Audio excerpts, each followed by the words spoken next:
और वायव्य संहिता के अंतर्गत वेदव्यास जी कहते हैं कि अगर तुम मंदिर तक ना जा सको, तुम शिव पर एक लोटा जल चढ़ाने के लिए अपने नजदीक के शिवालय में, देवालय में ना जा सकें, कोई मंदिर नजदीक नहीं है, कोई शिवालय नजदीक नहीं है, तो वायव्य संहिता में वेदव्यास जी कहते हैं कि अपने घर में यदि बेलपत्र का वृक्ष है, बेलपत्र का छोटा सा भी अगर पौधा है, तो उसमें थोड़ा भी जल आप प्रतिदिन चढ़ा रहे हो तो समझ लेना कि 12 ज्योतिर्लिंग में आप जल चढ़ा रहे हो। 12 ये वायव्य संहिता कर। मान लो मंदिर नजदीक में नहीं है, बीमारी बहुत ज्यादा है, तकलीफ बहुत ज्यादा है, और कहा हमने कथा में सुना है कि जल चढ़ाने जाना चाहिए, तो वहां बेलपत्र का अपने गमले में एक छोटा सा पौधा लगा, छोटा सा पौधा,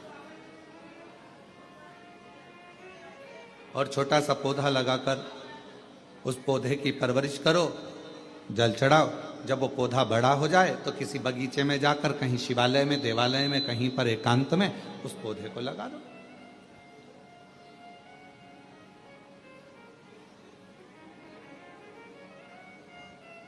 जैसे तुलसा जी को बड़ा कर कर तुलसा जी का मंगल विवाह शालिग्राम जी से होता है, देव उठनी एकादशी पर शालिग्राम बाबा के साथ मंगल विवाह किया जाता है, वैसे ही बेलपत्र के पौधे को बड़ा कर कर उसको भी शिव को समर्पित किया जाता है, भगवान शंकर को समर्पित किया जाता है।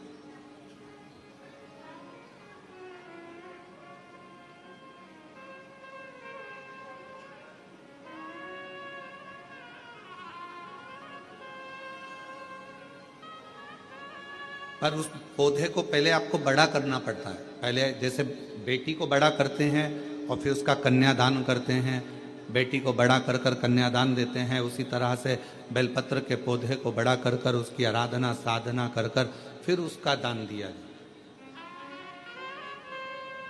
कई लोग बड़े विचित्र हैं कि भाई हमको बेलपत्री का पौधा दान करना है, कुबरेश्वर धाम आए, उज्जैनी गए, किसी गुरुजी के यहाँ गए और बाजार में से पौधा ले लिया और बेलपत्र का पौधा दान करिया।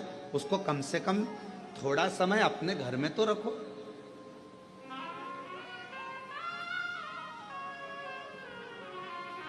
गौदान का नियम मालूम है आपको? कितना लोग जानते हैं गौदान के नियम को?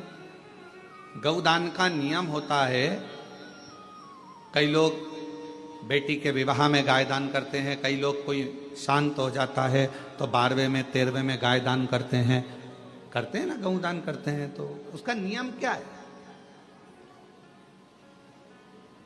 गौदान का नियम होता है कि गाय को अगर दादा परदादा के लिए दान कर रहे हो, वो चले गए, शांत हो गए, उनके 12वें में, उनके 13वें में, उनके 1 महीने के बाद अगर आप दान कर रहे हो, 12वें 13वें में दे रहे हो, या कन्यादान बेटी का कर रहे हो, उसमें गौदान कर रहे हो, या तुम्हारा मन हुआ का गौदान करना है हमारे पूर्वजों, तो पहले उस गाय बछड़े को अपने घर में रखकर उसकी सेवा करना पड़ेगी 1 रात्रि 2 रात्रि, उसके बाद गौदान करो।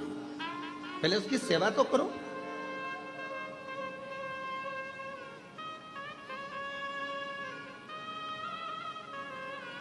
आपने तो डायरेक्ट फोन कर कर कह दिया गाय लिया ना, दान करना है। पंडित जी ने संकल्प छुड़ाया, गाय दरवाजे पर आई और 1 मिनट में संकल्प छूटा। पंडित जी से कहा ले जाओ गाय, लेके जाओ जल्दी से, गाय बछड़ा लेकर जाओ। पंडित जी गाय बछड़ा लेकर चले, ढीले कम करो, गाय बछड़ा पंडित जी लेकर चले। ये श्रेष्ठता नहीं।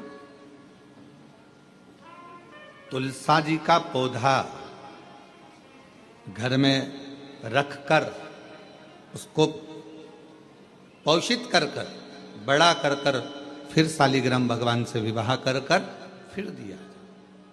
बेलपत्र का पौधा पहले बड़ा कर कर अपने घर में थोड़ा सा, नहीं ज्यादा रख सकते तो 8 दिन 7 दिन 5 दिन 15 दिन 20 दिन 1 महीना 2 महीना 4 महीना 6 महीना जितना आपका रख सकते हो रखकर फिर किसी जगह पर लगाए।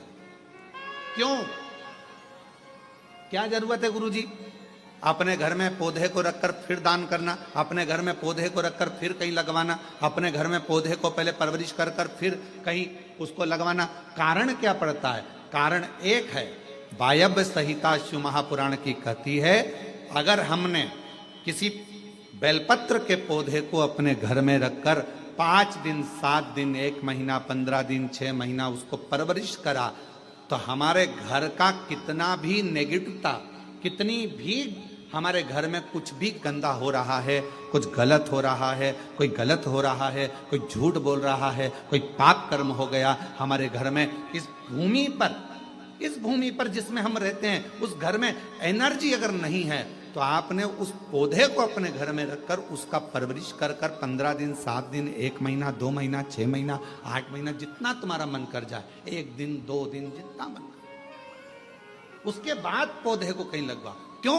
वो हमारे घर का पूरा गलत जो भी विचार होंगे, गलत सोच, गलत विचार, गलत ऊर्जा, वो पौधा ग्रहण कर लेता है। बेलपत्र का पौधा अपने अंदर उतार लेता है, बेलपत्र का। और बाद में फिर वो बेलपत्र के पौधे को हम ले जाकर कहीं रोपित कर देते हैं, तो उसकी ऊर्जा हमारे घर पर हमेशा रहती है, हमेशा। कैसे? इसके सत्य प्रमाण क्या हो सकता है? तो सत्य प्रमाण का स्मरण करिएगा। एक गाय को 5 दिन, 7 दिन, 9 दिन, 15 दिन अपने दरवाजे से रोटी दीजिए। 9 दिन रोज रोटी दो, 10वें दिन गाय तुम्हारे दरवाजे पर आकर खड़ी हो जाए। बोलो खड़ी होगी कि नहीं होगी? जम के तो बोलो, खड़ी होगी ना। गौ माता को तुमने रोटी दिया, अब गाय रोज आकर तुम रोटी खा ला रहे, 2 दिन, 3 दिन, 5 दिन तुमने रोटी दिया, तो गाय आकर खड़ी हो जाएगी। एक कुत्ता को तुम्हारे दरवाजे पर रोटी देना चालू करो, 8 दिन बाद वो कुत्ता तुम्हारे दरवाजे पर बैठना चालू कर देगा। बोलो सही है कि गलत है? जम के तो बोलो, ठीक है। एक पक्षी के लिए 2 दिन, 5 दिन, 7 दिन अपने घर के छत पर अनाज डालकर देखो, 7 दिन के बाद पक्षी तुम्हारे दरवाजे पर, तुम्हारे छत पर आना चालू करेंगे कि नहीं करेंगे? बोलो बोलो, जम के बोलो।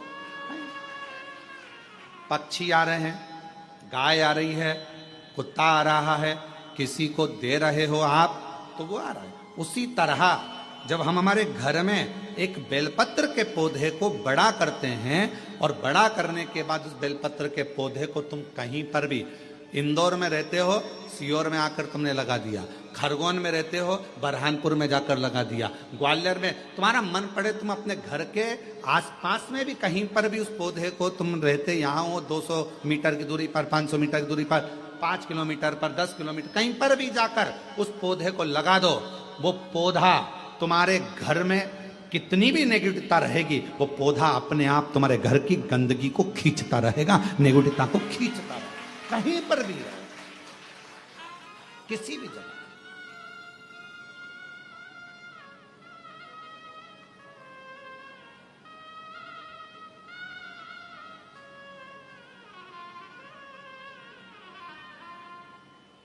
उस ऊर्जा को वो पौधा अपने पास की ऊर्जा को देता रहता है, देता है। और सरल भाषा में समझो, वायव्य संहिता को, व्यास जी महाराज द्वारा रचित शिव महापुराण की वायव्य संहिता और सरल भाषा में समझो। बेटी को शादी कर दिया, बेटी चली गई अमेरिका, ठीक है। अमेरिका में जाने के बाद, अमेरिका में पहुंचने के बाद बेटी को तुम्हारी याद आ रही कि नहीं आ रही है? जम के बोलो जरा, आ रही। तुम्हें बेटी की याद आ रही कि नहीं आ रही है? आ रही। याद आ गई तो वो कभी ना कभी तो तुमसे फोन पर बात करेगी, मम्मी कैसी हो, मैं पहुंच गई हूँ, अच्छे से हूँ, अभी कितनी बज रही है तुम्हारे इंडिया में, हमारे यहाँ तो ये टाइम हो रहा है। बेटी से बात करो उसकी, अर्थात वो अपनी ऊर्जा से तुम्हारी ऊर्जा की ओर अग्रणी।